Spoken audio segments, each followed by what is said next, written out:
उलट साक्षीमध्ये 2 तारखेला 2 जुलैला माननीय अजितदादांच्या बंगल्यावर गेल्यानंतर जो घटनाक्रम झाला या संदर्भामध्ये अनेक प्रश्न विचारण्यात आले। त्याचबरोबर जे ॲफिडेव्हिट ज्याच्यावर सही घेण्यात आली होती त्या संदर्भातले प्रश्न होते आणि त्यानंतरच्या काउंटर ॲफिडेव्हिटच्या संदर्भामध्ये हे प्रश्न होते आणि सरते शेवटी या सगळ्या संदर्भामध्ये ही कारणं योग्य आहेत का हे विचारल्यानंतर मी माझं मत मांडलं।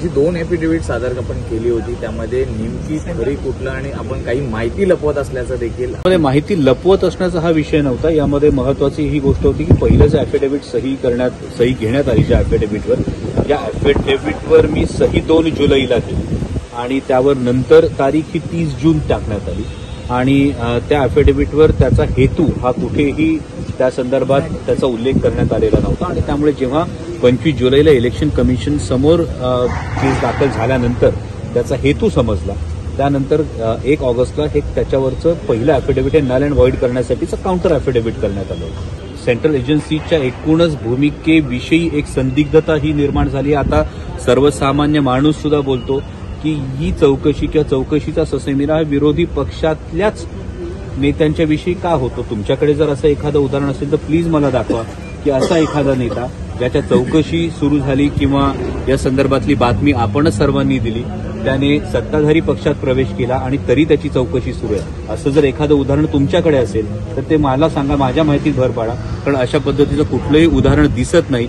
आजकाल एखाद्या राजनैतिक पक्षाला जर वॉशिंग मशीन म्हणायला लागले लोक तर मग याच्यातून मला वाटतं की खरं तर सेंट्रल एजन्सीची जी विश्वासार्हता याच्यावर प्रश्नचिन्ह निर्माण होतं। वाटतं हा प्रश्न आदरणीय दादांना आपण विचारला तर बरं होईल कारण मी फार लहान कार्यकर्त्याविषयी भाषण आहे। सर तुम्ही आज दबाव नेमका कुठला यामध्ये कोर्शन हा जो प्रकार आहे हा नक्कीच भावनात्मक दबावाचा जो विषय होता आणि जो मी नंतरही या संदर्भामध्ये जे शेवटी मी जी टिप्पणी केली की या संदर्भामध्ये भाजप सेना सरकारसोबत जाणं हे म्हणणं याचा अर्थ महाराष्ट्राच्या संदर्भामधला कुठलाही प्रश्न पार्लमेंटमध्ये विचारायचा नाही।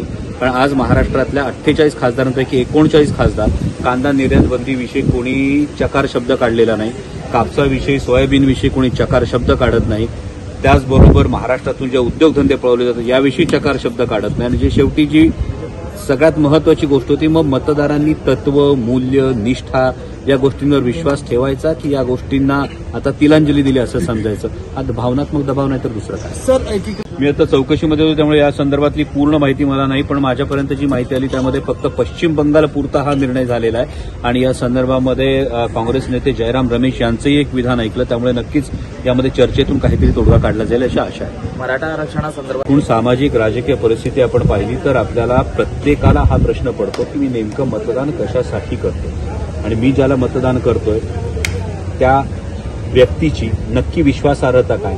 त्यामुळे राजकारणातली क्रेडिबिलिटी हा जो एक फार महत्वाचा विषय आहे, आन्सरेबिलिटी हा महत्वाचा विषय आहे आणि जे सर्वसामान्य शेतकऱ्यांचे प्रश्न आहेत हे मांडणं, सर्वसामान्यांचे प्रश्न मांडणं। आज लाखोंच्या संख्येनं मराठा बांधव हा आरक्षणासाठी हा रस्त्यावर आहे, हा मुंबईच्या दिशेनं कूच करतोय परंतु महाराष्ट्र सरकारला या संदर्भामध्ये ठाम भूमिका ही केंद्र सरकारकडे जर मागायची असेल तर या संदर्भामध्ये आरक्षणाचा कोटा मागवण्यासाठी जाती नाही जनगणना करण्यासाठी या पद्धतीची कुठलीच भूमिका मांडली जात नाही। आज गेल्या 30 दिवसामध्ये कांदा निर्यात बंदीमुळे महाराष्ट्रातल्या कांदा उत्पादक शेतकऱ्याचं 1,500 कोटीपेक्षा जास्त रुपयांचं नुकसान झालं पण कांदा निर्यात बंदी उठवा असं महाराष्ट्र सरकार किंवा महाराष्ट्रातला कुठला खासदार म्हणताना दिसत नाही आणि त्यामुळे येणाऱ्या निवडणुकीमध्ये नक्कीच महाराष्ट्राचं हिताचं कोण बोलू शकतो, कोण आवाज उठवतो, केवळ मुके चेहरे पाठवण्यापेक्षा जे महाराष्ट्र हिताचे जे चेहरे असतील जे तत्वांसाठी लढतील तत्वांसाठी भांडतील अशांना जनता नक्कीच आशीर्वाद। एबीपी माझा,